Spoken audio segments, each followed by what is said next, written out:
സ്വർഗത്തിലെ സകലവിധ ആത്മീയ അനുഗ്രഹങ്ങളാലും നിങ്ങളെ അനുഗ്രഹിച്ചിരിക്കുകയാണ്.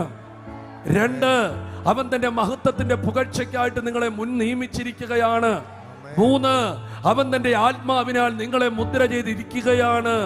4, അവൻ നിങ്ങളെ ഉയർപ്പിച്ചിരിക്കുകയാണ്. 5, നിങ്ങളെ അവനെ ഉയർപ്പിച്ച് സ്വർഗത്തിൽ ദൈവത്തിന്റെ വലതുഭാഗത്തിരുത്തിയിരിക്കുകയാണ്.